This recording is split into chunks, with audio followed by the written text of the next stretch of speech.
Sister, good morning. Good morning. How you doing? How y'all doing? We're doing wonderful. Okay, all right. I want to thank you all for, letting me have this conversation. I feel like we had to because all of your subscribers of Yvette, like it was like 63 hits on it. I'm like, what's going on? I said to Yvette, you gotta listen to Breaking Brown. So we really appreciate it. They was doing my work for me. Yes, they was out there doing my work for me. I appreciate them. I love my people, boy. They do it for me. Before I ask them any questions, I want to just say something to my sister Monique. When I watch movies, I'm talking about Precious. I'm talking about Almost Christmas. I'm talking about all of that. When I watch that, the one thing I remember watching the trailer for Almost Christmas, and I thought to myself, nah, I'll pass. I'm not really interested. And it's nothing against the people in the movie. They were great people doing great stuff. I'm not saying anything against them. All I'm saying is that I was thinking I'll pass until I saw Monique. When I saw her face, I said, okay, I'm going to go see this because this is going to be funny. Like the scenes she in going to be funny. And I'm going to be waiting for those scenes. But one of the things I think is missing from this conversation that we're having is this isn't just Monique that got an Oscar. This is a black female comedian that got an Oscar, right? This is a black female comedian. That doesn't happen. Like, I'm not trying to, when you talk about comedians in general, there's burnout. Especially a black female comedian who went from going from all these little comedy clubs all the way up to winning an Oscar. So when I looked myself and saw what happened to her, and the fight that she's waging, I was like, you know what? From the Monique show, from that talk show, we had the Parkers where you emerged as a standout star. And then all the way to Precious, I had to say to myself, I got to have this conversation, but I got to stand by this sister because I see what she's doing. And I just want to put that in the context of the body of work that you have, because I hear a lot of people talking about you like you just a comedian that started last week, and I've been watching you for decades, okay? So I got to put that out there. And I want to ask you, first of all, let me just ask you, what did you say? What did you say at the Apollo? What did you say? What did you say? What I said was, people have been asking me, Monique, have you been blackballed? I said, guys, we really have to listen to the word blackballs. Why is that a bad word? Because those black balls is connected to that black dick. And that black dick is connected to that black man. So ain't nothing bad about black balls. And no, I wasn't blackballed. I was whiteballed by some black dicks who had no balls. Thank you, Mr. Lee Daniels. Thank you, Mr. Tyler Perry. Thank you, Miss Oprah Winfrey. I was fucked up by some niggas who had no balls. And they can suck my dick if I had one. Now, you said that. Have you heard from the ones with no balls who say they billionaires but they got no balls? Have you heard from them? The only one we heard from was Mr. Tyler Perry. Okay. Mr. Tyler Perry did give my husband a call. Okay. Now, did he write you a check? Did he say, Monique, I'm sorry, I'm writing that check? We're going to share that information. Okay. Our show Thursday, Monique and Sydney's open relationship. Okay, I got you. Now, let me ask you another question. You were not a producer on Precious, were you? No, ma'am. So you got no back-end money? There was supposed to be back-end money. There was supposed to be back-end money, but there was no back-end money. Though I was not a producer, I was given 5% of the movie. Okay. Lee Daniels. Okay. But at the end of the day, there was no money. Okay, so you didn't get the money. You were supposed to get 5% and you didn't get that money. So I heard you say something on another broadcast and it felt like it almost slipped out. You didn't get paid $1 million for Precious, did you? You got paid like 50. I mean, I'm just breaking this down in terms of winning an Oscar and not getting paid Oscar money. I got paid $50,000 to do Precious. Now, and when I got that event, in all fairness, because it was never about the money. Yeah. I did that movie for my friend. I did it for the challenge. And we did it because me and my husband said, if we hit this out the box, it will save people's lives. Okay. I got it. Now let me say something. You said being whiteball. I just want to read something. I just want to connect this to people in terms of black policies. Let me read to you something. There's something I read in City Lab, and you can look it up, about 100-year penalty of being black. It says between 1880 and 2010, whites showed much higher rates of upward mobility than blacks. Even if their parents started from the same economic position, there is a specific penalty for black people, even if their parents started from the same economic positions. People don't understand that whites own 90% of all the wealth in this country. We're in the bottom 50, all working class black people. So what I connect to you is the struggle of black people, because you are in there. You have achieved in terms of achieving for black people. You have achieved in terms of going from a stand-up comic to an Oscar winner. That's phenomenal, and that's impossible. You have achieved, but then people come and say to you, like you said on Don Lemon, the offers I got didn't make sense. Tell me a little bit about that. Well, you know what? Actually gave them to Sid. You want to tell me? Simply put, they didn't make sense, and she said no. And in saying no, the no wasn't just about the ridiculousness of the offer in real time. The no was saying there's someone's child who's not born yet. There's someone's child who is born right now, who wants to be an actor, actress. And if she, as an Academy Award, takes these lowball offers, and as you said so eloquently, it doesn't happen that you find comedians, because there are only two comedians in the history of the Academy Awards who have ever won it, and that would be Robin Williams, who bestowed the award on Monique, and the closest to that would be Whoopi, who was a satirist. So, two comedians. So, in her thinking and our discussions, it was not just no for me, it's no because if I take it and I'm an Academy Award winning actress, what happens to those sisters that are not? Yes. Well, and let's break it down, Sydney and Monique. It's not just no for you, it's no for black people, regular black people. That's who it's no for. That's who it's no for. It's not just no for you. It's no for, because what happens with those black people who are coming down the range, and I'm not saying anything negative about my sister Jada Pinkett Smith. I'm not saying anything negative at all. But when she said Oscar so white, people jumped on board, even though her husband is one of the few people that I've known to bring in that kind of money. So the question that comes for me in terms of my thinking is why people aren't jumping on board for Monique. And here's a quote that you said, Monique, during your Oscars. You said, I want to thank Hattie McDaniel for enduring all that she had to so I would not have to. That's what you said.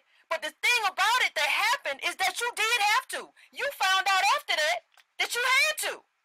You had to. You know, Yvette, it's when you know Hattie McDaniel's story.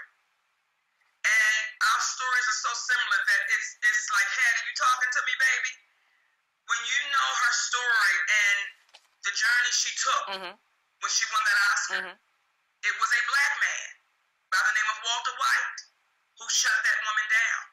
Because he felt like we've got to move on from the mamming. It is now time for the light-skinned woman to now take over, and she be the representation of black. We can no longer use this black woman. And everyone threw her away without no one taking a stand saying, y'all, what are we doing? So when you know that that woman died in poverty, when you know she died by herself, when you know she died and no one showed up, after all she gave, she's saying, Monique, don't let that be your story. Don't go out in silence. Don't go out suffering. You've got to say it out loud. I mean, and let me just say this, when you say, they're going to light-skinned woman, let me just say, this light-skinned woman takes up for you. This light-skinned woman is here for you. We got to get through all that. It's like these, I know what they were saying. We're going to let the fair-skinned ones take over. But we can't do that. We got to be there for each other. We all sisters. We can't do it like that.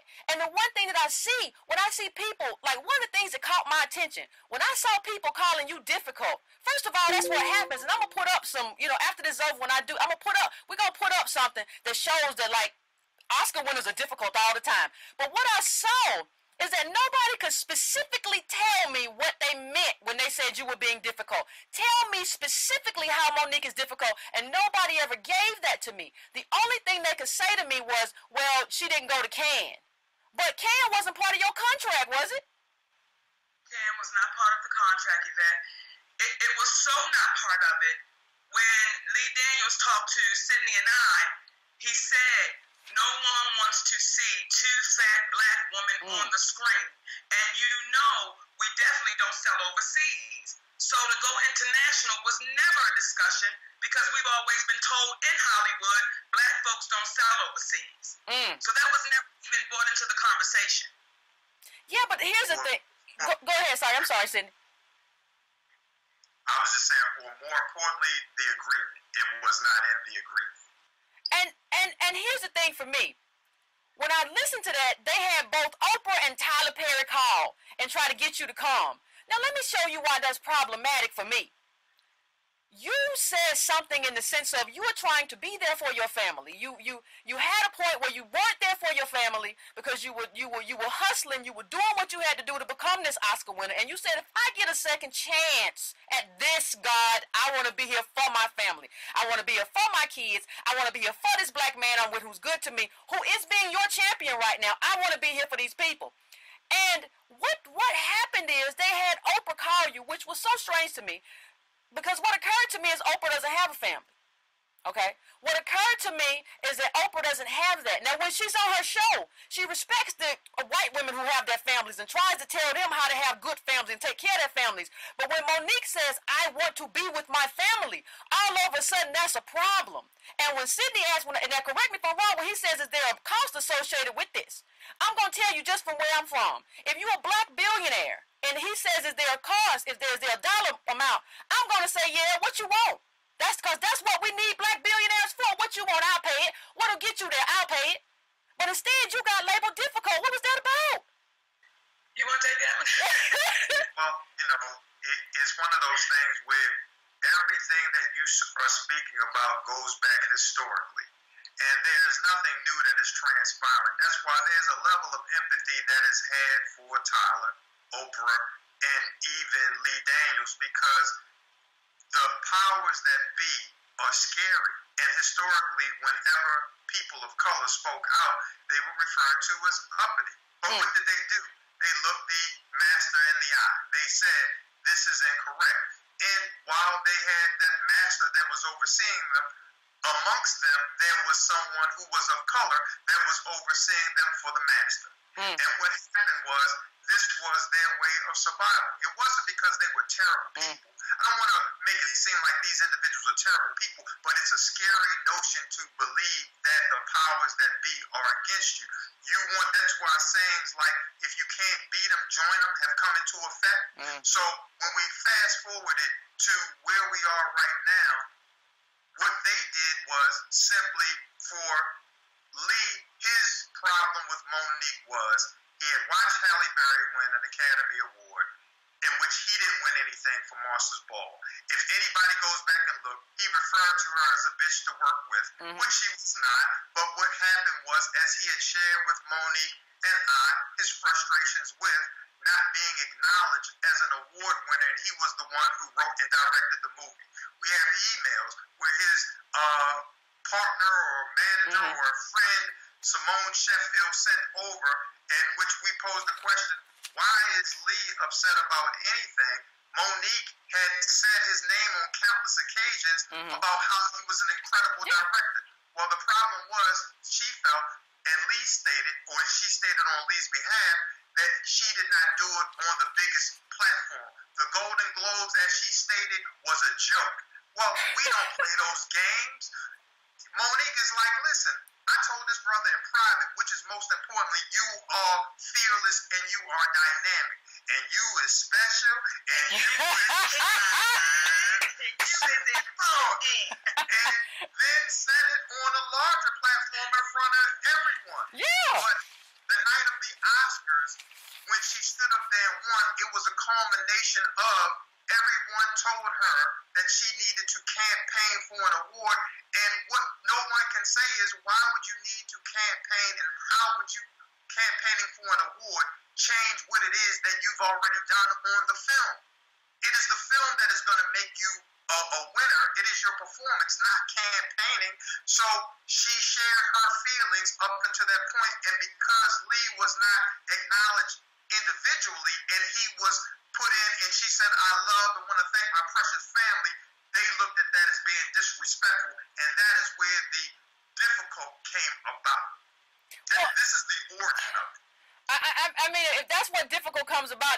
Hollywood ain't Hollywood. Because what I see honestly when you talk about not just being difficult, but you say the checks don't make sense. When you talked about that earlier, what I see honestly is that Hollywood seems more racist than other places. If you had a doctor who was a surgeon and he was getting paid $350,000 a year, and you had a black surgeon who was getting paid $15,000, we would all be in an uproar.